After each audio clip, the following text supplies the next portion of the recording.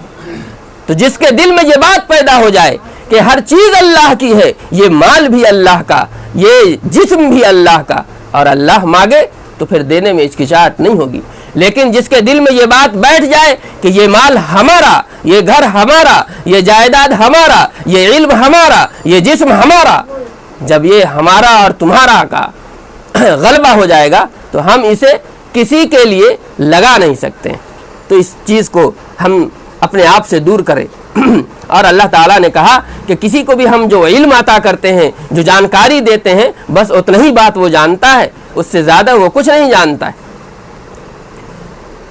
اللہ تعالیٰ نے کہا کہ وسع کرسیہ السماوات والارض، اس کا اقتدار اس پورے آسمان و زمین پر پھیلا ہوا ہے۔ ولا یؤودہ حفظہما، اور اس کو بچائے رکھنا، اس کی نگرانی کرنا، اس کی حفاظت کرنا اللہ تعالیٰ کو تھکاتا نہیں ہے۔ وہو العلی العظیم، اور اللہ تعالیٰ کی ذات بہت ہی بلند ہے اور بہت ہی عظیم ہے۔ اس آیت الکرسی کو ہم سب کو یاد کرنا چاہیے۔ جسے یاد ہے وہ صحیح سے اسے دیکھ لے، اپنے بچوں کو بھی یاد کرائیں، اپنے گھر میں بھی یاد کرائیں، اور اس کی جو فضیلت ہے اس فضیلت کو ذہن میں رکھیں، اور اس کے اندر جو فکری بات کی گئی اللہ کے توحید کے تعلق سے اس کو بھی اپنے ذہن میں رکھیں، اور پھر یہ دیکھیں کہ کیا ہم غیر اللہ کے لیے ان صفات کا استعمال کرتے ہیں یا نہیں کرتے ہیں۔ کیا ہم اللہ ہی کو زندہ سمجھتے ہیں، اللہ ہی کو مالک سمجھتے ہیں، یا کسی اور کو بھی مالک سمجھتے لگتے ہیں؟ جب ہم پریشان ہوتے ہیں تو کیا اللہ ہی کی طرف جھکتے ہیں یا کسی اور کی طرف بھی جھک جاتے ہیں، بھٹک جاتے ہیں، بہک جاتے ہیں؟ نہیں، کبھی بھی نہیں بھٹکنا۔ مصیبت اللہ دیتا ہے اور مصیبت کو اللہ ہی دور کرتا ہے، پریشانی اللہ ہی دیتے ہیں اور اللہ ہی اسے دور کر سکتے ہیں۔ یہ پورا یقین اللہ پر ہونا چاہیے۔ آگے کی ایک آیت بہت ہی اہم آیت، لا اکراہ فی الدین قد تبین الرشد من الغی فمن یکفر بالطاغوت ویؤمن باللہ فقد استمسک بالعروۃ الوثقی لا انفصام لها واللہ سمیع علیم۔ کہا کہ دین میں زبردستی کی گنجائش نہیں ہے، دین کے سلسلے میں زبردستی کی کوئی گنجائش نہیں ہے۔ گمراہی کے مقابلے میں ہدایت کو اللہ تعالیٰ نے بالکل واضح کر دیا اور آشکارا کر دیا ہے۔ تو جس نے طاغوت کا انکار کیا اور اللہ پر ایمان لے آیا، اس نے مضبوط ڈوری تھام لی جو ٹوٹ نہیں سکتی، اور اللہ خوب سننے والے اور خوب جاننے والے ہیں۔ یہ ایک عظیم آیت ہے۔ یہ آیت کب نازل ہوئی اور کب اتری، ایک واقعہ بیان کیا جاتا ہے کہ انصار جو تھے ان کی عورتیں نظر مانا کرتی تھیں کہ اگر ہمیں اللہ تعالی بیٹا عطا فرمائے، اولاد سے نوازے، تو ہم اسے یہودی بنا دیں گے، ہم اسے یہودی بنائیں گے۔ چنانچہ جب انصار کے لوگ اسلام میں داخل ہو گئے، انصار کے لوگ اسلام میں داخل ہو گئے اور ان کے بچے جو تھے وہ ابھی اسلام میں داخل نہیں ہوئے تھے، تو جب یہ لوگ اسلام میں داخل ہو گئے تو انہوں نے اپنے بچوں کو مجبور کرنا شروع کیا کہ تم بھی ایمان لے آؤ، تم بھی اسلام لے آؤ، تم بھی مسلمان ہو جاؤ، زور زبردستی کا رویہ اپنایا۔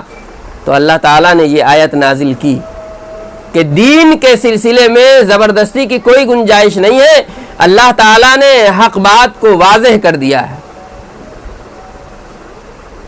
تو اب جسے سمجھ میں آئے وہ مان لے اور جسے سمجھ میں نہ آئے وہ نہ مانے۔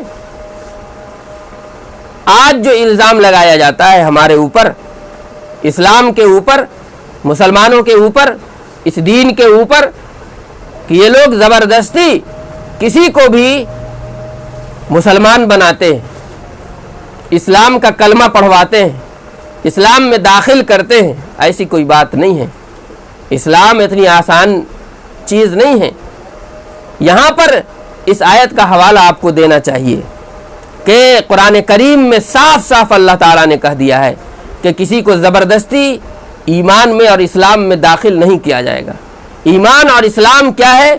دل سے اللہ کو ماننا، ایک اللہ کو ماننا، اور جس کے دل میں یہ ایمان نہیں گھسے وہ اصل مسلمان نہیں ہے۔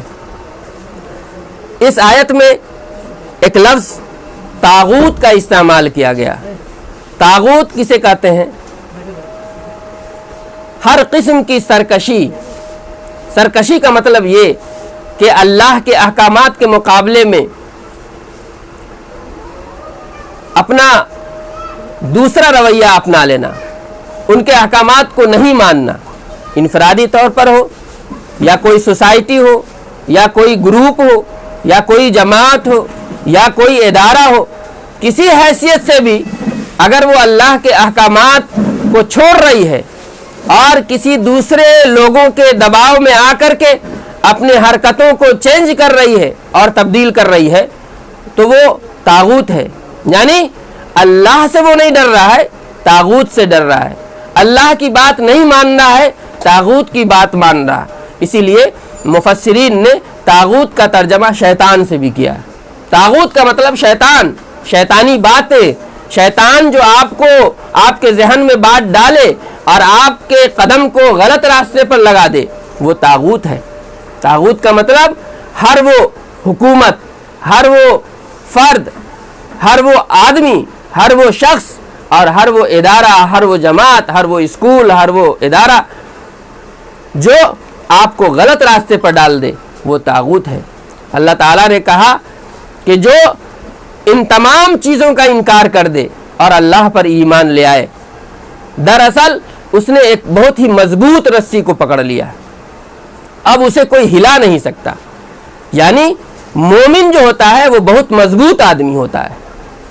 جب وہ اپنا رشتہ اللہ سے، جب وہ اپنا رشتہ اللہ کے رسول سے جوڑ لیتا ہے تو وہ ایک ایسی کنڈی کو پکڑ لیتا ہے کہ اب اس کنڈی کو کوئی توڑنے والا نہیں ہے اور اس کنڈی سے اس کو کوئی جدا کرنے والا نہیں۔ بالکل اسی طرح جیسے آپ اگر ناؤ پر سفر کر رہے ہیں، کشتی پر سفر کر رہے ہیں، سیلاب کا موسم ہے، اس پر بیٹھے ہوئے ہیں، اچانک اگر آپ گر گئے اور آپ نے کشتی کو پکڑ لیا ایک ہاتھ سے تو کس مضبوطی سے آپ پکڑے رہتے ہیں، اسے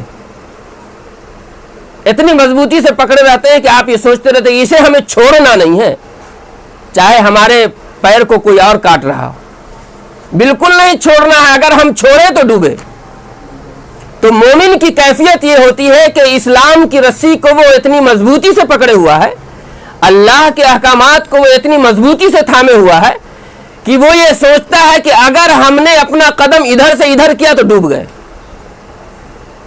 یعنی وہ کسی بھی منٹ اور کسی بھی سیکنڈ اور کسی بھی دن اور کسی بھی رات اللہ کے کسی حکم کو توڑنے والا نہیں ہوتا. کہا کہ فَقَدِ اسْتَمْسَكَ بِالْعُرْوَةِ الْوُثْقَى، جو طاغوت کا انکار کر دے، ہر اس بات کا انکار کر دے جس سے اللہ نے منع کیا ہے، ہر اس سرکش اور ظالم کا ساتھ چھوڑ دے جو اسے راہ ہدایت سے ہٹا کر کے غلط راستے پر ڈالنے والا ہے، اس کا ساتھ چھوڑ کر کے وہ ایمان لے آئے. اور کیسا ایمان لے آئے؟ اس کو ایسی مضبوطی سے پکڑے کہ پھر اسے کوئی ہلا نہیں سکے، بس اسی کو پکڑے رہنا ہے. یہی کیفیت ہم دیکھتے ہیں کہ مکہ کے اندر لوگ پیٹ رہے ہیں، ایک غلام حبشی کو پیٹ رہے ہیں، گھسیٹ رہے ہیں، اس کے اوپر پتھر رکھ رہے ہیں، دھوپ ہے اور دھوپ کے اوپر اسے کھینچا جا رہا ہے، اسے مارا جا رہا ہے، لیکن پھر بھی وہ کیا کہہ رہے ہیں؟ احد احد احد، اللہ ایک ہے، اللہ ایک ہے، اللہ ایک ہے. کیوں؟ ان کے دل کے اندر ایمان اتنا مضبوط ہو گیا تھا. آج مومنین کا ایمان کمزور ہے اور جس کمزوری کا لوگ فائدہ اٹھا رہے ہیں. ہمارا ایمان بھی ویسے ہی مضبوط ہونا چاہیے اور اللہ کے احکامات پر ویسے ہی عمل کرنے والا ہونا چاہیے کہ ہمیں کوئی بھی بات ہلانے والی نہیں ہو، ڈھلانے والی نہیں ہو، بلکہ اس پر ہم قائم ہو جائیں اور بالکل جم جائیں اور اپنے قدموں کو جما لیں. واللہ سمیع علیم. کہا کہ اللہ ہر کچھ کو سن رہا ہے اور ہر کچھ کو جان رہا ہے. اگر غلطی سے آپ کسی حکم کو نہیں مان لے رہے ہیں، کسی حکم سے ہٹ جا رہے ہیں، اللہ جان رہا کہ کیا مجبوری ہے بندے کی. لیکن اگر جان بوجھ کر کے کر رہے ہیں تب بھی اللہ جان رہا ہے کہ کیوں اس نے ایسا کام کیا اور ایسی حرکت کی. اللہ تعالی ہمیں ایمان سے اپنے رشتے کو مضبوط کرنے کی توفیق عطا فرمائے اور طاغوت کی ہر وہ قسم جس کا بھی مراد اللہ تعالیٰ نے اس آیت سے لیا ہے ان تمام سے اپنے رشتے کو کاٹنے کی توفیق عطا فرمائے اور سب سے بڑا طاغوت شیطان سے ہمیشہ پناہ مانگنے کی توفیق عطا فرمائے. اور اللہ نے جو بھی حقیقتیں اور حق باتیں واضح کی ہے ان تمام باتوں کو ہمارے دلوں کے اندر بسا دے اور رچا دے. آمین. اس کے بعد ایک آیت ہے، آخری آیت، اللہ ولی الذین آمنوا یخرجهم من الظلمات الی النور والذین کفروا اولیاؤهم الطاغوت یخرجونهم من النور الی الظلمات اولئک اصحاب النار هم فیہا خالدون. اللہ مومنوں کے ناصر اور مددگار ہیں، ان کو گمراہی کی تاریکیوں سے ایمان و ہدایت کی روشنی کی طرف لاتے ہیں. اور جن لوگوں نے کفر کیا طاغوت ان کا دوست ہے جو ان کو روشنی سے تاریکیوں کی طرف لے جاتے ہیں. یہی ہیں دوزخ کے حقدار جس میں وہ ہمیشہ ہمیش رہیں گے. اس آیت میں اللہ تعالیٰ نے کہا کہ جو ایمان والے ہیں اس کا دوست کون ہے؟ اللہ. اللہ ولی الذین آمنوا، اللہ دوست ہے ان کا جو اللہ پر ایمان لے آئے. نہیں، اللہ اس کا کارساز ہے، اللہ اس کی نگہبانی کرنے والا ہے، اللہ اس کی حفاظت کرنے والا ہے، اللہ اس کو پالنے والا اور پوسنے والا ہے. کس کو؟ جو اللہ پر ایمان لے آئے. تو اگر ہم ایمان لائے ہیں تو اس کا مطلب یہ ہے کہ ہم نے اپنے ہر معاملے کو اللہ سے جوڑ دیا ہے. اللہ تعالیٰ یقیناً ہماری حفاظت فرمائے گا اور ہمارے ہر ضرورت کو پورا کرے گا اور ہماری ہر مصیبتوں کو دور کرے گا، لیکن ہمیں یقین بھی ویسا ہی رکھنا ہوگا. کہا کہ اللہ تعالیٰ ایسا دوست ہے کہ انہیں گمراہیوں سے نکال کر، گمراہی کی تاریکیوں سے نکال کر کے روشنی کی طرف لے جاتے ہیں. اللہ ایسا دوست ہے، یعنی غلط باتیں، ایسی باتیں جو آپ کو اندھیرے میں ڈھکیلنے والی ہوں، ایسی باتیں جو آپ کو جہنم کی طرف لے جانے والی ہوں، ان تمام باتوں سے اللہ تعالیٰ آپ کو بچا کر روشنی کی طرف، ہدایت کی طرف، جنت کی طرف، اچھی باتوں کی طرف لے جاتے ہیں. نہیں، کب؟ جب آپ مکمل طور پر اپنے آپ کو اللہ کے حوالے کر دیں تو اللہ تعالیٰ آپ کو ہدایت کے راستے پر ڈال دیتے ہیں اور دوسری بات اللہ تعالیٰ نے اس کے مقابلے میں فرمائی کہ جو لوگ اللہ پر ایمان نہ لائے، رسول پر ایمان نہ لائے اور وہ کافر ہو، اللہ تعالیٰ اس کو طاغوت کے حوالے کر دیتے ہیں۔ اور وہ طاغوت کیا کام کرتا ہے؟ اسے روشنی سے نکال کر کے اندھیروں کی طرف پھینک دیتا ہے، نہیں، اچھی باتوں اور راہ ہدایت سے ہٹا کر کے اس کے قدموں کو غلط راستوں پر ڈال دیتا ہے۔ تو ہمیں یہ فیصلہ کرنا ہے کہ ہم اللہ کے سامنے اپنے آپ کو پیش کر رہے ہیں یا اپنے وجود کو طاغوت کے حوالے کر رہے ہیں۔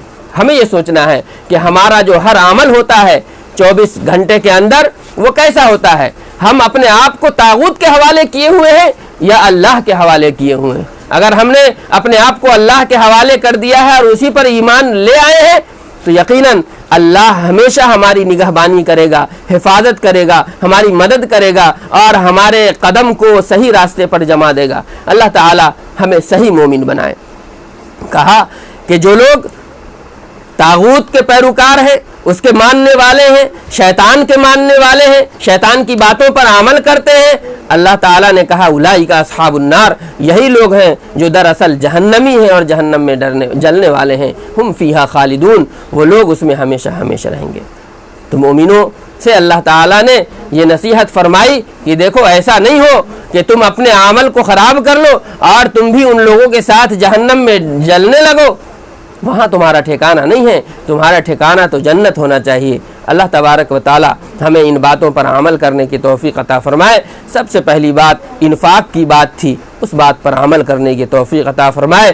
دوسری بات اللہ تعالیٰ نے اپنے وحدانیت کے سلسلے میں اور اپنے صفات کے سلسلے میں بیان فرمائی، ان تمام باتوں کو ہمیں ذہن میں رکھنا چاہیے اور اس آیت کی جو فضیلت ہے اس کو ذہن میں رکھتے ہوئے اس کا ورد کرتے رہنا چاہیے۔ اللہ تعالیٰ نے جو یہ فرمایا کہ کسی پر ظلم نہ کرو اور کسی کو زبردستی ایمان اور اسلام کی طرف نہ لاؤ، تو ہمیں اپنے بچوں کے ساتھ بھی ایسا معاملہ کرنا چاہیے کہ دین کی بات سکھاتے ہوئے نرمی سے پیش آئیں، شفقت سے پیش آئیں اور انہیں اسلام ان کے دل میں اچھی طرح سے رچا اور بسا دیں۔